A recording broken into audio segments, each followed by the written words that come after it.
Sixth में आगे how to recognise a preposition. Preposition क्या होती है?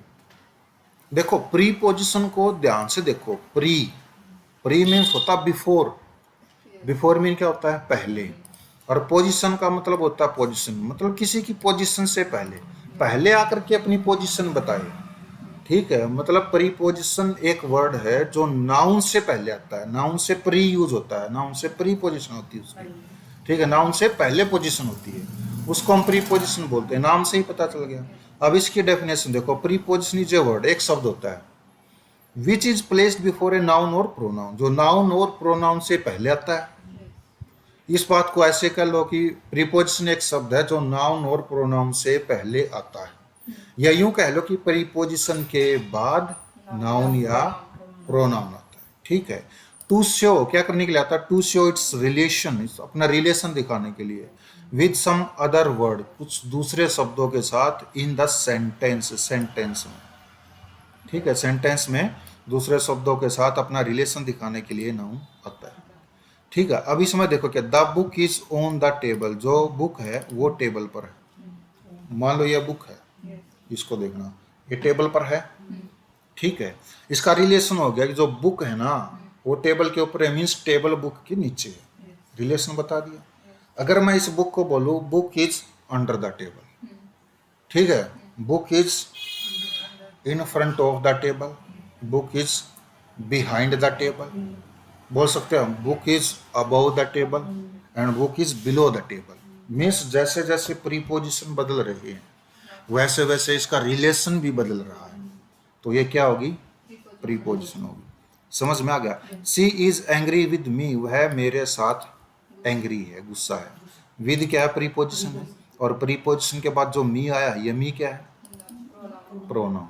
तो प्रीपोजिशन के बाद या तो नाउन आएगा या प्रोनाउन आएगा। देखो ऑन प्रीपोजिशन था तो टेबल क्या हो गया? नाउन हो गया। नाउन आएगा ही आएगा। और नाउन को बताने के लिए उससे पहले क्या आता है? एडजेक्टिव। Articles are adjectives. ठीक है, ये समझ गए। दूसरा पॉइंट क्या? प्रीपोजिशन प्लस प्रीपोजिशनल ऑब्जेक्ट की प्रीपोजिशन के बाद जो नाउन आता है वो प्रीपोजिशनल ऑब्जेक्ट बन जाता है। प्रीपोजिशन के बाद आने वाला जो वर्ड होता है उसको क्या बोलते हैं? Prepositional object. अब इसमें देखो डू एज डायरेक्टेड, इसकी एक्सरसाइज बता रखी है। First, the clash between two brothers is या आर में से एक बढ़ना है, इंक्रीजिंग डे बाय डे, प्रतिदिन वो बढ़ रहा है। क्लैश, क्लैश का होता है झगड़ा, फाइट का वो। ठीक है, तो डेली क्या हो रहा है? वो बढ़ रहा है। अब मैं इज लगाऊं कि आर लगाऊं? जो क्लैश है, जो दिन प्रतिदिन बढ़ रहा है, इज। इज क्यों? नवीन बता भाई, क्या है? बी के बाद डे बाय डे। ये मत देख, मैं पूछ रहा हूं इज या आर में से एक आएगा। ठीक है, भरना है, इज भरूं कि आर भरूं? तो ये बता, मैं इज यहां ठीक रहेगा या आर यहां ठीक रहेगा? ये कॉन्सेप्ट पूछा गया है एसएससी पे अभी हाल ही में।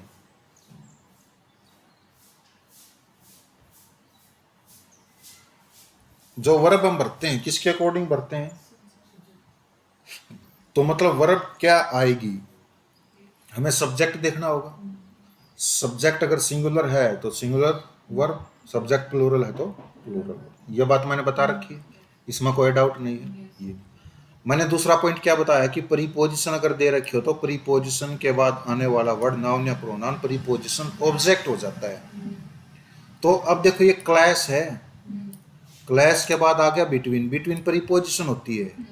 बिटवीन अगर प्रीपोजिशन है तो प्रीपोजिशन के बाद ये जो टू ब्रदर्स वर्ड आया है ये नाउन, तो ये क्या हो गया? ये प्रीपोजिशनल ऑब्जेक्ट हो गया। क्या हो गया ये? लेकिन वर्ब तो सब्जेक्ट के अकॉर्डिंग आती है ना, ऑब्जेक्ट के अकॉर्डिंग नहीं आती। तो मीन्स ये तो ऑब्जेक्ट हो गया टू ब्रदर्स से। सब्जेक्ट हमारा क्या है? क्लैश। सब्जेक्ट क्या? सिंगुलर है। और जब सब्जेक्ट सिंगुलर होता है तो वर्ब इज आएगी, यहाँ आर नहीं आएगा। ठीक है। और रही दूसरी बात, बहुत से स्टूडेंट क्या करते हैं, वो ब्रोदर्स को देख लेते हैं, ब्रोदर्स प्लूरल है तो प्लूरल के साथ आर है। स्कूलों में भी ऐसे ही सिखाते हैं, प्लूरल के साथ आर लगाओ, ये लगाओ। एक्चुअल में नहीं सिखाते। ठीक है। अब इसमें देखो क्या है, my father brings gifts for you he and me every month, ऐसा ऐसा सेंटेंस पूछा गया था सीजीएल में। अब देखो माई फादर सब्जेक्ट हो गया, सब्जेक्ट सिंगुलर है, सिंगुलर के साथ वर्ब सिंगुलर है, ओके है। गिफ्ट्स क्या हो गया, ऑब्जेक्ट हो गया। फॉर क्या होगी, प्रीपोजिशन होगी। प्रीपोजिशन के बाद ऑब्जेक्टिव केस के प्रोनाउन यूज होते हैं। कौन से प्रोनाउन यूज होते हैं, ऑब्जेक्टिव केस के। तो यू तो ऑब्जेक्टिव केस होकर प्रोनाउन टेबल याद करी होगी ना, you, your, you objective case हो गया। और ही तो सब्जेक्टिव केस है। सेंटेंस क्या हो गया, गलत हो गया। ही की जगह क्या यूज करोगे, ही की जगह क्या यूज करोगे, ऑब्जेक्टिव केस। ही का ऑब्जेक्टिव केस क्या होता है, ही इज हिम। क्या आएगा सेंटेंस में, यहाँ हिम आएगा। और मी ऑलरेडी ऑब्जेक्टिव केस है, मतलब एरर है केवल इसमें, ही की जगह हिम करना पड़ेगा, तब जाकर के सेंटेंस क्या होगा, ठीक होगा। अदरवाइज सेंटेंस क्या रहेगा, गलत रहेगा। ठीक है। अब देखो सम प्रीपोजिशंस आ रही है, जितनी भी प्रीपोजिशन दे रखी है ये तुमने एक बार गो थ्रू हो जाना इनमें से। कहीं पर भी तुम्हें प्रीपोजिशन दिखाई देगी, उसके बाद ऑब्जेक्ट आएगा, ऑब्जेक्ट हमेशा नाउन या प्रोनाउन होगा। ठीक है, ये है। अब इसमें देखो identify parts of speech, parts of speech को आइडेंटिफाई करना है। ठीक है। अब इसमें देखो please bring a very precious gift on my birthday. Please, please हमारे भाव को दिखा रहा है। ठीक है, जो हमारी फीलिंग्स को दिखाए, भाव को दिखाए, वो इंटरजेक्शन वर्ड होते हैं। ठीक है। तो अब देखो ब्रिंग क्या हो गया, वर्ब। ए आर्टिकल, वेरी एडवर्ब। बार बार ऐसे नहीं पहचानोगे, कुछ वर्ड ऐसे होते हैं जो हमेशा एडवर्ब होते हैं, वेरी हमेशा एडवर्ब भी रहेगा। हाँ, नॉट हमेशा जैसे एडवर्ब होती है, वेरी हमेशा एडवर्ब रहेगा, तो इसको देखते बोलो एडवर्ब ही। ठीक है। प्रीशियस एडजेक्टिव और ओयूएस लगा हुआ है, और ओयूएस जिसके पीछे लगा देते हैं मीन्स क्या हो जाता है, वो फुल ऑफ समथिंग हो जाता है। ठीक है। Precious means full of price, समझ गए। ठीक है। गिफ्ट एडजेक्टिव के बाद नाउन आता है। ऑन प्रीपोजिशन है, प्रीपोजिशन के बाद भी नाउन प्रोनाउन आता है। बर्थडे नाउन हो गया, और माई क्या हो गया, पोजेसिव एडजेक्टिव हो गया, इसके बाद भी नाउन प्रोनाउन आता है। समझ गए। सी प्रोनाउन है। फेल ओ, फेल क्या है, वर्ब है। ओप क्या है, प्रीपोजिशन है। The article. Scooty noun. Own preposition. Sunday noun. Many determiners. Students कितने, मैनी संख्या मात्रा को बता रहा है, तो students noun. Complain verb. Against preposition. The article. Poor adjective, poor हमेशा एडजेक्टिव रहेगा। ठीक है।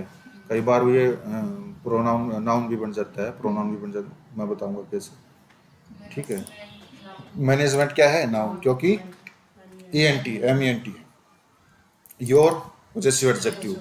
Blue adjective.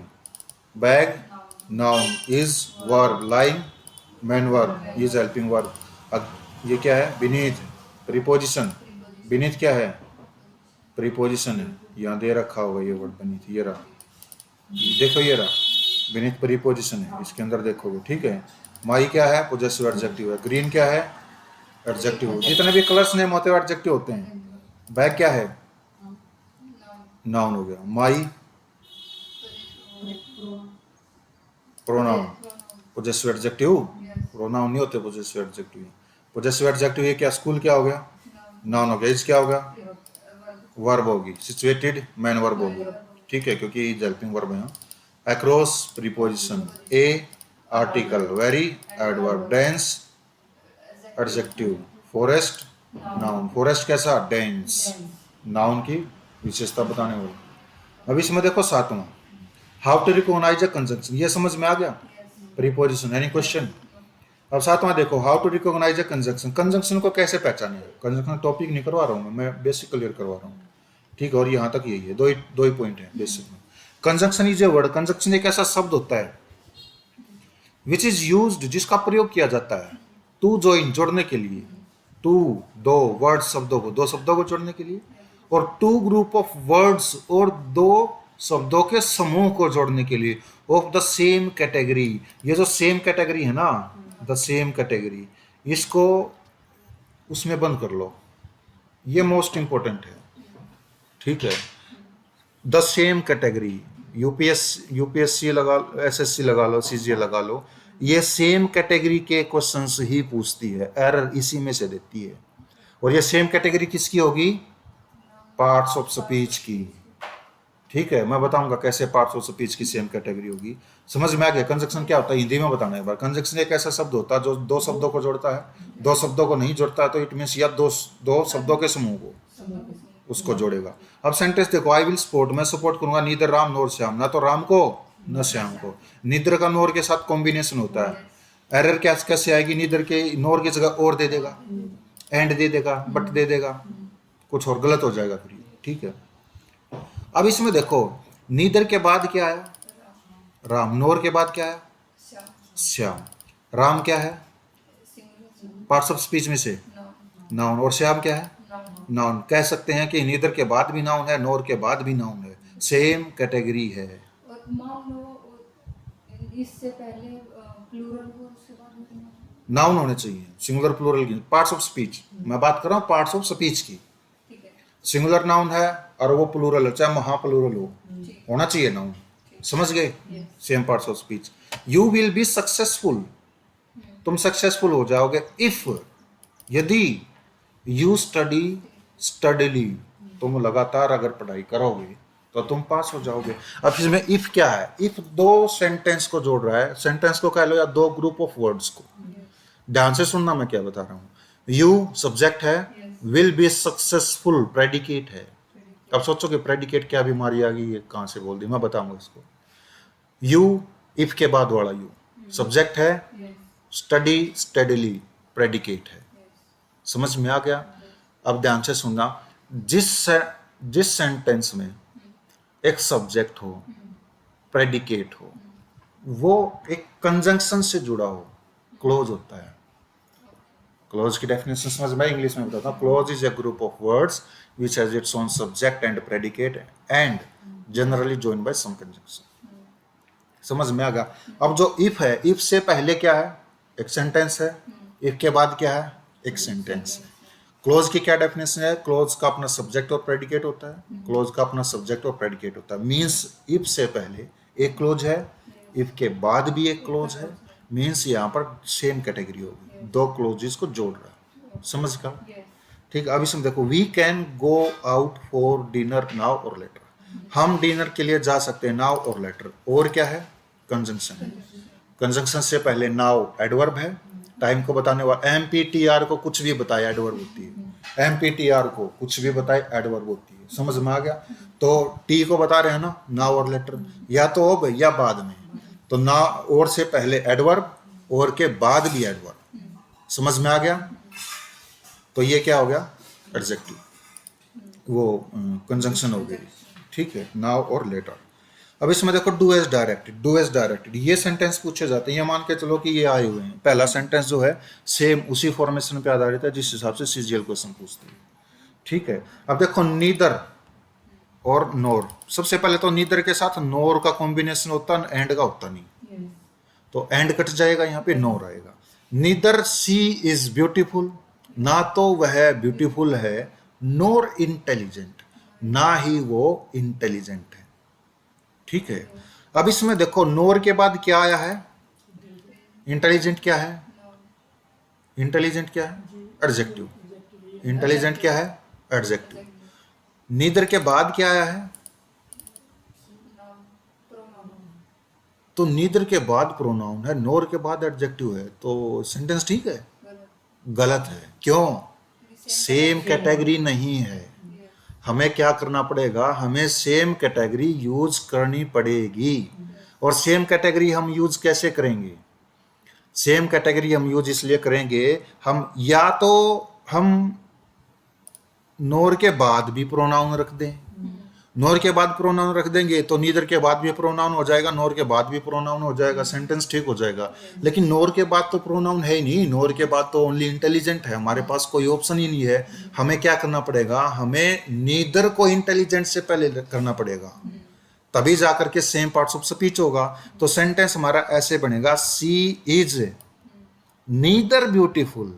ये जो नीदर है, ये वाला वर्ड, ये हमें ब्यूटीफुल से पहले लेके आना पड़ेगा।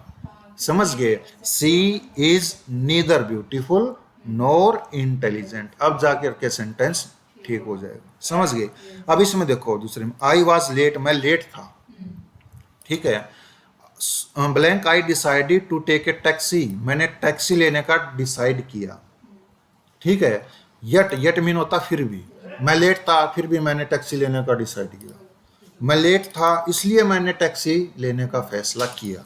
मैं लेट था क्योंकि मैंने टैक्सी लेने का फैसला किया, ठीक है। एंड मैं लेट था और मैंने टैक्सी लेने का फैसला किया। अगर हम इसमें एंड भर दें, इसका मीनिंग पता है कैसे हो जाएगा? इसका मीनिंग ऐसे हो जाएगा कि जब भी कोई लेट होता है ना, वो टैक्सी लेने का फैसला करता है, वो चाहे गरीब हो, वो चाहे अमीर हो, वो चाहे फ्लाइट में हो, वो चाहे मैं तो लेट हो गया, मैं तो टैक्सी लूंगा। एंड भर देंगे तो गलत हो गया ना। तो I was late because I decided to take a taxi, इसका मतलब पता है क्या हो जाएगा? इसका मतलब हो जाएगा मैं लेट इसलिए हो गया क्योंकि मैंने टैक्सी लेने का फैसला किया। अगर मैं वो फैसला नहीं करता तो मैं लेट नहीं होता। समझ गए? इसका मीनिंग ये है, मैं लेट था yet I decided to take a taxi, मैं लेट था फिर भी मैंने टैक्सी लेने का फैसला किया, मतलब लेट होने के बावजूद भी टैक्सी लेने का फैसला किया। ये भी क्या होगा? ये थोड़ा सा अलग सी सेंस में होगा कि कोई लेट हो जाता है ना, लेट होने के बावजूद भी टैक्सी लेने का फैसला करते हैं वो। मैं लेट था इसलिए मैंने टैक्सी लेने का फैसला किया। तो यहाँ पर क्या ठीक रहेगा? सो ठीक रहेगा, ठीक है। तो अब इसमें देखो there are 3 types of conjunctions. जो कंजंक्शंस होते हैं वो 3 टाइप के होते हैं, ठीक। Number 2, there are 3 types of conjunction. Conjunction की 3 टाइप होती हैं, ठीक है। और कंजंक्शन को अच्छे से कर लोगे ना तो क्लोज भी समझ में आ जाएंगे, क्योंकि क्लोज भी इससे ही थोड़े से मैच करते हैं, ठीक है। अब पहला जो है कोऑर्डिनेटिंग कंजंक्शंस। कोऑर्डिनेटिंग कंजंक्शंस होते हैं फैन बॉयज। कौन से होते हैं? वो फैन बॉयज होते हैं, दूसरे नहीं होते, ठीक है। फैन बॉयज देखो इसके आगे ये खाली जगह नहीं छोड़ रखी है मैंने, ये वाली। इसमें F for F for, A for and, N for nor, B for but, O for or, Y for yet, S for so. FANBOYS Naveen लिख ले, अगर ना लिखे तो मैं दोबारा फिर बोलता हूं। F means for, F O R, for, comma, A means and, comma, N का nor, N O R, comma, B का but, B U T, comma, O का or, O R, comma, Y का Y E T yet, comma, S का so, S O, ठीक है। Coordinating conjunction, ये शब्द ना बोलना आता हो तो इसको ध्यान से देखना, नवीन प्रॉब्लम होती है, ठीक है तेरे को। कोऑर्डिनेटिंग कंजंक्शंस, ठीक है। सबऑर्डिनेटिंग कंजंक्शंस, दूसरी टाइप कौन सी होगी? Subordinating conjunctions. अब देखो सबऑर्डिनेटिंग कंजंक्शंस इतने एटसेट्रा भी लगा रखे हैं, ठीक है। एक तो डब्ल्यू एच वर्ड फैमिली जितने भी होते हैं सबऑर्डिनेटिंग कंजंक्शंस हो गए। As, soon as, as long as, just as, as जो कुछ भी एज से बने हो वो अभी कितने हो गए? देखो इसमें दे रखे एज इफ है, एज थो है, ठीक है। और ये हो गया, ये कितने हो गए? Subordinating conjunctions. इफ वाला, इफ से बने हो, ठीक है, वो भी क्या हो गए? Subordinating conjunctions. दो से बने हुए हैं, दो दो आल दो, ये भी क्या हो गए? Subordinating conjunctions. आफ्टर है, बिफोर है, सबऑर्डिनेटिंग कंजंक्शंस हो गए। बिकॉज हो गया, देन हो गया, सबऑर्डिनेटिंग कंजंक्शंस हो गए। तो ये सारे सबऑर्डिनेटिंग कंजंक्शंस हैं, ये तुम्हें याद करने होंगे, नाम याद रखना होगा। ये इस टाइप के वर्ड्स होते हैं वो कंजंक्शंस होते हैं। अब दूसरा आ गया कोरिलेटिव कंजंक्शंस, तीसरी टाइप कौन सी है? Correlative conjunctions. कोरिलेटिव में रिलेटिव वर्ड छुपा हुआ है, तो जो रिलेशन में यूज होते हैं, खुद का इनका एक रिलेशन होता है। जैसे कि आइदर का रिलेशन होता है और के साथ। आइदर का रिलेशन किसके साथ है? और के साथ। कॉम्बिनेशन में यूज हो जो, नीदर नोर के साथ यूज होगा, नॉट ओनली बट ऑल्सो के साथ यूज होगा। ऑल्सो इसलिए ब्रैकेट में कर रखा, कई बार ऑल्सो को लिखते नहीं तो भी सेंटेंस ठीक होता, गलत नहीं माना जाता, ठीक है। Not only but also, both के साथ एंड का कंजंक्शन होता है, ठीक है, मतलब कॉम्बिनेशन होता है। वेदर के साथ और, ठीक है। जस्ट एज के साथ एज, ठीक है। जस्ट एज का यूज होता है एग्जांपल वगैरह देने के लिए, मैं बताऊंगा कैसे होता है। एज के साथ सो, नेगेटिव सेंटेंस में नेगेटिव, ऐसे अकेला आ जाए तो शुआ है। हाँ, मतलब एज दे रखा सेंटेंस में और आगे अगर कोई दूसरा उन्हें जोड़ना हो वर्ड तो सो के साथ जोड़ें। अगर स्टेटमेंट नेगेटिव हो तो मैं टॉपिक करवाऊंगा तब बताऊंगा, ठीक है। मान लो और है, और इधर के साथ भी हो रहा है, और इसमें वेदर के साथ भी हो रहा है। हाँ, अगर पहले और दे रखा है तो कैसे डिसाइड करें कि वेदर पहले और आएगा ही नहीं, ये और बाद में ही आएगा। ठीक है, ये और पहले अगर और आगे तो और सेंटेंस गलत है। पहले और आएगा ही नहीं। मान लो पहले अकेला और आ सकता है, अकेला और आएगा तो और के बाद कंजंक्शन नहीं भरा जाएगा सेंटेंस में, लास्ट में और आ गया, और लास्ट में ही आएगा। आ गया। आइदर आइदर पहले आएगा या वेदर पहले आएगा। हाँ, तो ये पूछ रहे हैं, तो उस ब्लैंक में हम आइदर भरे पहले वाले में या neither? मतलब ये सोच रहे हो कि मान लो सेंटेंस में मिल गया, हाँ। लास्ट में और आ गया, उससे पहले वाले में हम वेदर भरें या ईदर भरें। मैं बताऊंगा, ईदर का यूज दो पर्सन, प्लेस और थिंग के लिए होता है, वेदर का यूज क्वेश्चन पूछने के लिए होता है। ठीक है, ये मैं तुम्हें टॉपिक में बताऊंगा जब टॉपिक करवाऊंगा। ठीक है, अब देखो दा प्लस कंपैरेटिव डिग्री, दा प्लस कंपैरेटिव डिग्री, ये क्लोज होता है, एडवर्ब क्लोज और प्रोपोर्शन। ये मैं क्लोज में बताऊंगा कि क्लोज कैसे होता है, कहाँ ये यूज होगा। तो दा प्लस कंपैरेटिव डिग्री, देखो यहाँ कंपैरेटिव डिग्री से पहले दा यूज हुआ है। ये मत सोचना कि सेंटेंस में दा दे रखा तो सुपरलेटिव डिग्री ही यूज करोगे। ठीक है, इंग्लिश ग्रामर के अलग अलग रूल्स वगैरह होते हैं। देखो एज एज आ गया, अब तुम सोचोगे यहाँ एज बता रखा है, यहाँ सो बता रखा है, यहाँ एज एज बता रखा है, ये क्या मतलब है। ठीक है, मैंने क्या बताया था, अगर स्टेटमेंट नेगेटिव है, अगर स्टेटमेंट नेगेटिव है तो सो का यूज करना है, अगर स्टेटमेंट पॉजिटिव है तो एज का यूज करना है। समझ गए, ये मैं बताऊंगा नवीन, सारी बातें बताऊंगा, चिंता मत ना कर। ठीक है, सच एज, इसको भी बताऊंगा मैं बता रहा हूं तुम्हें कि ये इनका कॉम्बिनेशन है। मैं कोरिलेटिव कंजंक्शंस बता रहा हूं। नो सूनर के साथ देन, THAN, एरर कैसे मिलेगी सेंटेंस में, THEN। समझ गए, ऐसे एरर मिलेगी। तो नो सूनर के साथ क्या लगेगा, देन, AN वाला। ठीक है, रेदर के साथ क्या लगता है, देन, AN वाला। ठीक है, no sooner than, rather than, better than, ऐसे ऐसे वर्ड। समझ गए, तो ये एटसेट्रा हो गया। तो कंजंक्शंस तीन प्रकार के हो गए।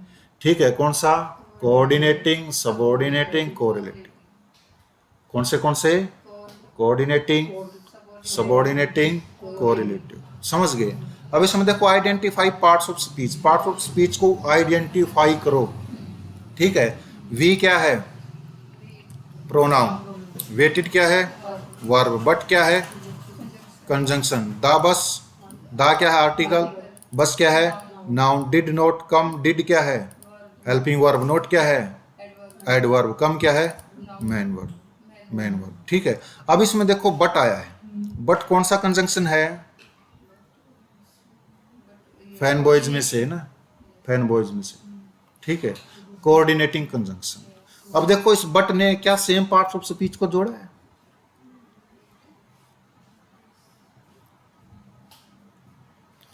देखो सब्जेक्ट है, प्रेडिकेट है, सब्जेक्ट है, प्रेडिकेट है। ठीक है, तो सब्जेक्ट एंड प्रेडिकेट, समझ गए।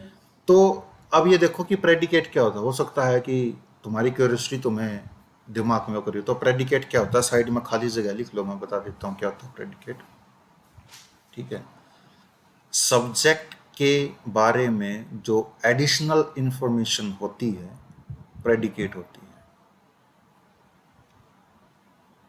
सब्जेक्ट के बारे में जो एडिशनल इंफॉर्मेशन होती है प्रेडिकेट होती है।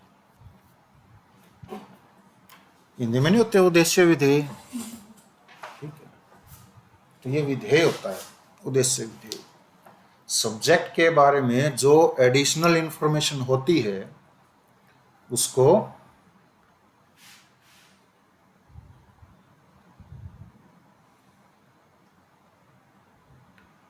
प्रेडिकेट कहते हैं।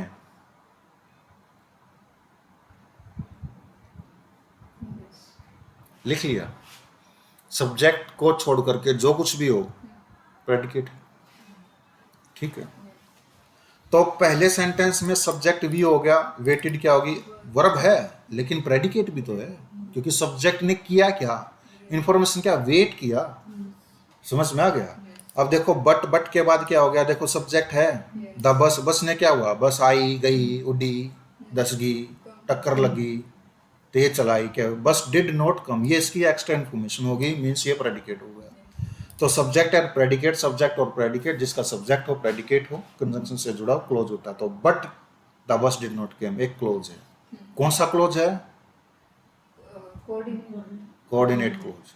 ठीक है, क्लोज कौन से होते हैं मैं बताऊंगा। कोऑर्डिनेटिंग कंजंक्शन से शुरू होने वाला कोऑर्डिनेट क्लोज होता है, अलग अलग टाइप होती है इनकी। अब देखो इसमें जितेंद्र वर्ड क्या है, proper noun. Is man verb, क्योंकि आगे ये दुकेली नहीं है। नोट क्या है, एडवर्ब है। ठीक है, वैसे इज हेल्पिंग वर्ब भी हो सकती है, क्योंकि मैंने नोट बताया था हेल्पिंग वर्ब के बाद। ठीक है, इज को जनरली कंसीडर हेल्पिंग वर्ब और मेन वर्ब दोनों किया जाता है। ठीक है, पोलाइट क्या है, Jitendra is not polite. Jitendra not polite, polite कौन नहीं है, जितेंद्र। पोलाइट नाउन में कुछ जोड़ रहा है, एडजेक्टिव। सो क्या है, फैन बॉयज में से एस फॉर सो, कंजंक्शन। नन क्या है ये बताओ, काफी दिन हो गए तो मैं नन बताई, आज तुम नन बताओ। Indefinite very good, very good. ठीक है, लाइक्स ये डेली रिवाइज करता, आप रिवाइज नहीं करते इसलिए। लाइक्स क्या है, वर्ब। और हिम प्रोनाउन। हिम क्या है, प्रोनाउन। तो इसमें देखो नन लाइक्स हिम सब्जेक्ट और प्रेडिकेट है, नन सब्जेक्ट हो गया। ठीक है, Jitendra is not polite subject और प्रेडिकेट है। मीन्स सो जो है वो सेम पार्ट्स ऑफ स्पीच को जोड़ रहा है, means same parts of speech लगा लो या सेम कैटेगरी लगा लो, ये क्लोज है और ये भी क्लोज है। समझ गए। अब देखो we pronoun, had helping verb, reached main verb, Delhi proper noun, before conjunction, it pronoun, got main verb, dark object. ठीक है, ऑब्जेक्ट है तो नाउन, प्रोनाउन तो है नहीं। समझ गए। I pronoun, went main verb, to preposition, to school noun, क्योंकि प्रीपोजिशन के बाद नाउन आता है। By preposition, bus noun. ठीक है, टुडे, ठीक है टुडे क्या है, श्योर कि नाउन है टुडे। किसको बता रहा टुडे, एमपीटीआर में से टाइम। और एमपीटीआर क्या बताती है, एडवर्ब।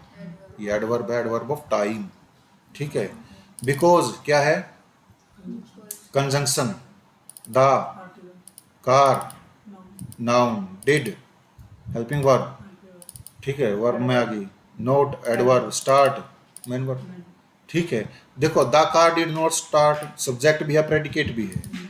ठीक, I went to school by bus today subject भी और प्रेडिकेट भी है। बिकॉज क्या हो गया, कंजंक्शन।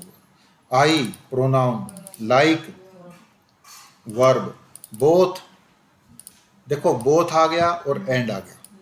बोथ और एंड वर्ड क्या हो गए, कोरिलेटिव कंजंक्शन। मैंने बताया था ना इनका कॉम्बिनेशन होता है बोथ और एंड का। ठीक है, तो देखो मैं पसंद करता हूँ बोथ, चॉकलेट को भी वनीला आइसक्रीम को भी। मतलब मैं चॉकलेट की आइसक्रीम को भी पसंद करता हूँ, वनीला की आइसक्रीम को भी पसंद करता हूँ। Ice cream repetition of noun not allowed. Ice cream कैसी, वनीला वर्ड क्या है, एडजेक्टिव। ठीक है, वनीला वैसे नाउन भी होगा, मटेरियल नाउन में कि वनीला, फ्लेवर वनीला। आइसक्रीम कैसी, वनीला। और आइसक्रीम कैसी, चॉकलेट आइसक्रीम, चॉकलेट से बनी हुई, मटेरियल नाउन भी है, लेकिन उसमें कुछ ऐड भी कर दिए। एक नाउन एक एडजेक्टिव भी बन सकता है और वो नाउन है। ठीक है, इज इट क्लियर और नॉट। अगर मैं ये 8वां और करवा दूं, मीन्स हमारा जो पार्ट्स ऑफ स्पीच का बेसिक है, ठीक है, वो क्या हो जाएगा, क्लियर हो जाएगा। ठीक है, करवा दूं, ज़्यादा तो नहीं हो जाएगा, कुछ नहीं इसमें करने का। ये पेपर में नहीं आता, जनरली ना के बराबर आता है, नरेशन में देखने को मिलेगा, इसके अलावा और कहीं पर भी देखने को नहीं मिलेगा। देखो इसको देखो, क्या, हाउ टू रिकॉग्नाइज इंटरजेक्शन। अब देखो डेफिनेशन में है जो कुछ भी है, an interjection is a word, एक शब्द होता है, दैट एक्सप्रेसेस, जो एक्सप्रेस करता है, a strong emotion, strong emotion. ठीक है, इट एक्सप्रेसेस, एक्सप्रेस करता है, व्यक्त करता है, इमोशन ऑफ जॉय। ठीक है, खुशी की भावना, सोरो दुख की भावना, एक्साइटमेंट उत्तेजना की भावना, वंडर हैरानी की भावना, सरप्राइज आश्चर्य की भावना, पेन दर्द की भावना, सैडनेस उदासी की भावना, हैप्पीनेस खुशी की भावना, एंड सो ऑन। और इस प्रकार से हमारी जो इमोशंस होती हैं उनको क्या करता है, वो एक्सप्रेस करता है। ब्रेवो, ब्रेवो का मतलब तो बहादुरी देने के लिए यूज होता है, ब्रेवो बहुत बढ़िया, यू डिड हीरोइक डिड, तो मैं अभिनेताओं की तरह काम किया है। डिड का मतलब था काम, डू का नाउन बना रखा है। ठीक है, तो ये ब्रेव क्या है, इंटरजेक्शन है, शाबाश, बहुत अच्छा काम किया। Sorry, I could not help you, मैं तुम्हारी सहायता नहीं कर सकता। जो सॉरी है रिग्रेट की फीलिंग को बता रहा है। ये क्या है? इंटरजेक्शन है। देखो सम इंटरजेक्शन वर्ड्स आर, कुछ इंटरजेक्शन वर्ड्स हैं, कौन से? Oh, ah, wow, hurrah, alas, ouch, oops, yahoo, phew, pooh, ciao, हाय, हेलो, ब्रेवो, सॉरी। मतलब ये आश्चर्य की बातें वो करते मतलब ये हमारी इमोशंस को बता रहे हैं। जैसे हम एलास यूज करते हैं तो सोरो की भावना होती है, हुर्रा जो होती है वो खुशी की भावना होती है, ठीक है। तो ये जैसे आउच हो गया, कोई चोट वगैरह लग जाती है कुछ और, ठीक है, दर्द की भावना वगैरह। तो ये हमारे सारे फीलिंग्स को बताते हैं, इमोशंस को बताते हैं। तो जो इमोशंस को बताते हैं वो वर्ड क्या होते हैं? इंटरजेक्शंस होते हैं। तो हमारा कल का टॉपिक क्या रहेगा? Other terminologies to be recognised. कौन सी दूसरी टर्मिनोलॉजीज हैं वो हमें रिकॉग्नाइज करते हैं? भाई इन्फिनेटिव क्या होता है, जिरेंड क्या होता है, प्रेजेंट पार्टिसिपल क्या होता है, पास्ट पार्टिसिपल क्या होता है, फ्रेज क्या होता है। देखो क्लोज की डेफिनेशन यहाँ आएगी, मैं लिखवा भी चुका हूँ। एडवांस एडवर्ब कौन सी होती हैं, ठीक है, समझ गए। तो ये हमारा कल का टॉपिक रहेगा। अभी तक कोई क्वेश्चन है तो बताओ, किसी का कोई क्वेश्चन है? No, okay.